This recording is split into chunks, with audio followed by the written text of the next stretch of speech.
First up, the long-awaited tax-cutting plan is out, at least the broad strokes of it. The White House announced today the Donald Trump plan, which calls for reductions in individual and corporate income tax rates. Individuals will be put into just three brackets, 10, 25, and 35%. The standard deduction would just about double. Most itemized tax deductions would go, but those for mortgage interest and charitable contributions would stay. And the corporate tax rate would be 15%, down from the 35% it is now. Trump is 2 days and a handful of hours away from hitting the 100-day mark after a campaign that felt like it lasted for years. A new book just out yesterday is looking back on that time and ahead from the perspective of John Kasich. The title is Two Paths, America Divided or United, comes from one of his campaign speeches.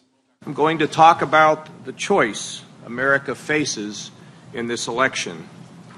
And it's frankly a choice between two paths. Will we turn our backs on the ideals of America that have seen us through more than this?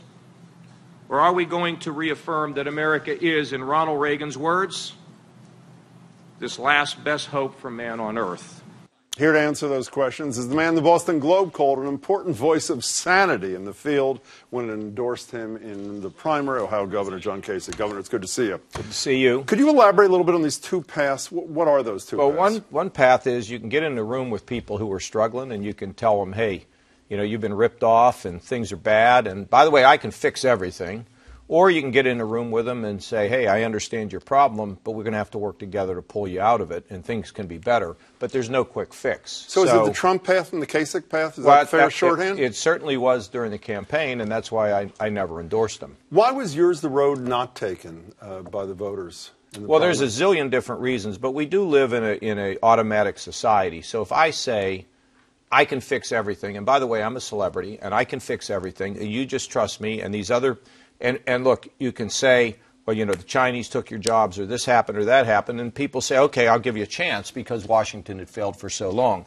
Now we're seeing the president, and, you know, and I root for him now. He's president. You got to root for a president. And just like we should have rooted for Obama. I mean, we have to root for presidents because that's the person that leads our country. But there's a lot of reasons why I didn't win. Nobody knew who I was, and they thought they did. I thought they did. They didn't know me. Secondly, I didn't have a bunch of billionaires giving me a lot of money. Thirdly, the press was completely so interested in Donald Trump that they would actually go live with an empty podium in anticipation of him showing up. And, you know, it was all those things. But no spoiled. I'm not bitter about it at all. I'm a happy man, but those are my observations. Has he lived down to your expectations? I mean, you're pretty critical of the campaign days, Jim. It's 100. You know, look, if you take my first 100 days when I was first governor, I wasn't doing very well. I mean, I was very unpopular. But over time, I learned, and as I said to you earlier today, you know, my wife said, John, you're the governor. That means you're the father of Ohio. Why don't you act like it? And so being governor, being in a position like that, or being a president means you have to lift people. You can't leave anybody behind, and you have to bring people together. Because when you don't, nothing gets done. When you say don't leave people behind, you left the whole Republican convention, your whole state behind. And even though ultimately it was Trump's convention, aren't you sort of like violating your own creed by not going in there and having those conversations? No, because I wasn't angry about anything, and there wasn't any bitterness connected to it. It's just that a lot of people think politics is transactional. What you say on Monday doesn't matter Tuesday. Well, what I say on Monday does matter Tuesday, unless I have some revelation and I change my mind. So, no, and, you know, today, as he's president, I went to see him in the Oval Office. I gave him some advice. He asked me some questions, and I want him to do well. When he does well, if he does something positive, great. If he does something negative, you know, I'll also have something to say on that. How was that meeting? It was good. It was very cordial. And were you asked to be vice president on? I was never asked directly. There's a report that my staff says that a staffer says he was approached by people in the Trump organization, but that didn't matter. I wasn't going to be vice president. Why not? Because how can we have two different companies? You know, when he called and asked for my support, I said, look, we have two different companies, different values, different vision, and that's the way it goes. You talk about bipartisanship in the book, which I assume virtually everybody who is not ready to be committed would endorse in this country. Yeah, but it's enough to talk is cheap. But I know, exactly. So how do you get from cheap talk to real action? How do you get from here to there? People seem to be happy with partisanship and division. Oh, no, because that's what they didn't vote for that? No, I don't think people are happy with fighting in Washington. We have, you know, the health care plan needs to be reformed. I'm not sure what we're going to do on that. No, I think that in a lot of different areas, if you don't work together, you will not achieve anything, and it will not be lasting. Obama passed his health care plan. It's going to be changed, and if the Republicans, no Republican votes, no Republican votes, and if we do the same thing and Republicans pass this thing, it won't be sustainable. You were a pretty big deal in the House at the end there. You're the House Budget Chair. Could you, I know this is speculative and hypothetical, could you have bridged any of the partisan divides well, that I we've did. seen? No, I'm talking about now. This is a different era. Could you have bridged them on the health care proposal? Anything here? Well, look, part of it is that the constituents now are consuming only things that they agree with. And so they then believe they know everything, like the regular public. And, one of my friends said, John, I have an action item for you. Why don't you have everybody in America take 10 minutes to study something that they don't happen to agree with? Because it kind of starts with us. And when we say to a politician, if you work with those Republicans, because you got all Democrats here in Massachusetts, we're going to primary you and we're going to throw you out. The same is true if you're a congressman from Kansas, where you're not allowed to talk to Democrats. It's a bad system. So this book is not just about a campaign, the politics. It's about us, where we live. And, I mentioned earlier to you on your radio show, when you think about the bombing here, when that bombing was over, it was Boston strong, and everybody came together. And we built a stronger Boston and a stronger Massachusetts, and it didn't matter what your politics was, what your money was, what your gender, your race. We're all in it together, and that's how America can begin to send a message to all these big cheeses.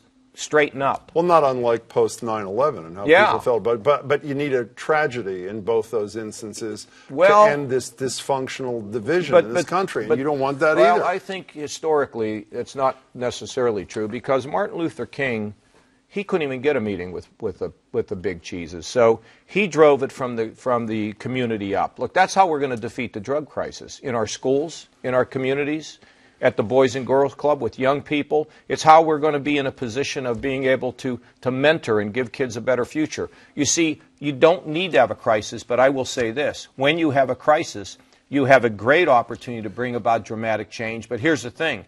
You better have a plan going forward, because that crisis, that window of opportunity will close.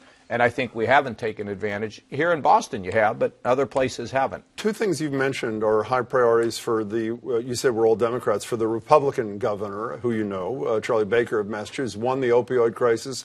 Two, he talks, you can't get a sentence out of his mouth without talking about bipartisanship.